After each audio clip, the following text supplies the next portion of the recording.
Welcome history enthusiasts to our journey back in time. Today, we're resetting our sights on a single year, 1926, a year that seems to shimmer with a fragile peace. A brief, hopeful moment nestled between the horrors of the Great War and the cataclysm to come. Imagine the streets of Paris, London, and Berlin. The roar of cannons has faded, replaced by the rhythm of jazz, the hum of factories, and the chatter of crowded cafes. Europe was breathing again, but was it a breath of relief, or one held in suspense? The mid-1920s are often remembered as a party, the Roaring Twenties, the Golden Twenties, an era of flappers, fast cars, an artistic revolution, and for many it was France. The Ines Falls or Crazy Years saw an explosion of creativity. Artists and writers from around the globe flocked to Paris, creating a cultural supernova. In Germany, the Weimar Republic, despite its shaky political foundations, fostered the groundbreaking Bauhaus movement and a film industry that would captivate the world. The scars of war were still visible, but they were being covered over with a vibrant tapestry of modernity and hope.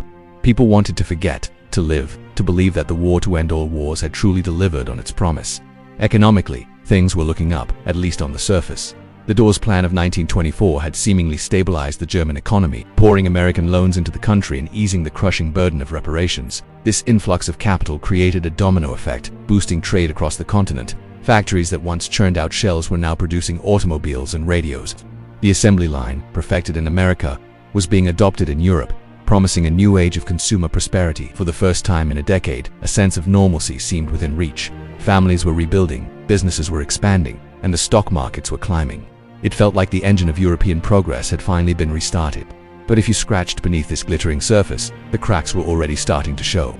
This recovery was built on a foundation of borrowed money and borrowed time.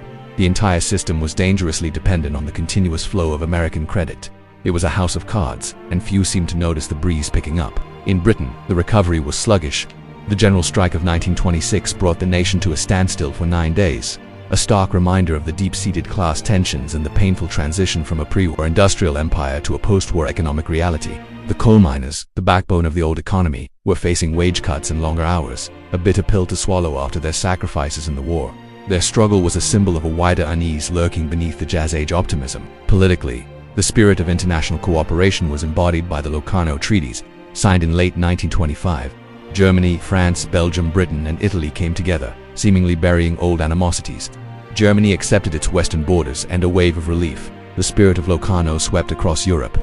Germany's entry into the League of Nations in September 1926 was the crowning achievement of this era of diplomacy. The architects of this peace, men like Aristide Briand of France and Gustav Stresemann of Germany, were even awarded the Nobel Peace Prize. It appeared, for a moment, that reason and dialogue had triumphed over nationalism and revenge. They were building a new Europe on the principles of collective security and mutual respect.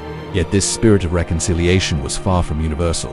While politicians shook hands in the grand halls of Geneva, new and dangerous ideologies were taking root in the fertile ground of post-war discontent. In Italy, Benito Mussolini and his fascist party were consolidating their power. The year 1926 saw him tighten his grip, dissolving other political parties and establishing a totalitarian dictatorship. His blend of aggressive nationalism, militarism, and charismatic authority offered a seductive alternative to the perceived weakness of democratic governments. Mussolini's model was being watched closely across Europe by those who felt betrayed by the peace, who yearned for national glory, and who saw strength only in the iron fist. The black-shirted squads marching through Rome were a chilling preview of a future that many in the democratic world refused to see. Meanwhile, in a Bavarian prison, a failed revolutionary named Adolf Hitler had finished dictating his book, Mein Kampf. Released early, he spent 1926 rebuilding the Nazi Party. Not through violent revolution this time, but through a shrewder, more insidious strategy. He focused on organization, propaganda, and participating in a democratic process he intended to destroy. While the Nazi Party was still a fringe group in 1926, its message of racial hatred, grievance, and promises of national rebirth was slowly gaining traction among those who felt left behind by the Weimar Republic's fragile prosperity. They were a small storm cloud on a distant horizon, easily dismissed on a sunny day, but gathering strength with each passing moment. And to the east, the Soviet Union under Joseph Stalin was embarking on its own radical path. Following Lenin's death, Stalin had outmaneuvered his rivals, including Leon Trotsky, who was removed from the Politburo in 1926. Stalin was now pushing for socialism in one country, a policy that would isolate the Soviet Union and focus on rapid, brutal industrialization. This colossal experiment aimed to transform a peasant society into an industrial superpower. But its methods would be ruthless, setting the stage for famines and purges that would cost millions of lives. For many in the West, the Soviet Union represented a profound ideological threat, a specter of communist revolution that haunted the corridors of power and fueled the rise of anti-communist movements, including fascism. So, 1926 was a year of profound contradictions, a year of peace treaties and marching paramilitaries, a year of economic recovery built on debt, a year of vibrant artistic freedom and tightening political control. It was a crossroads. Europe could have continued on the path of Locarno towards greater integration and lasting peace.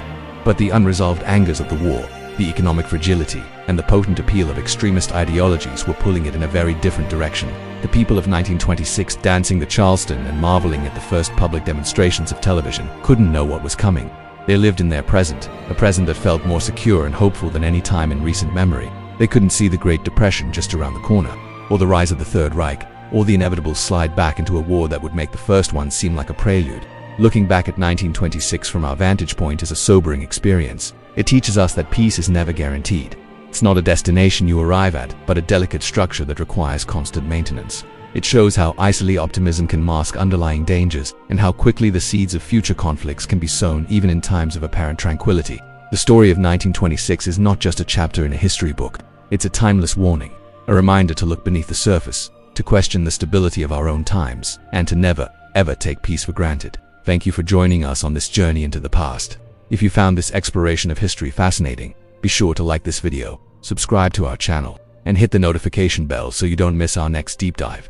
See you next time.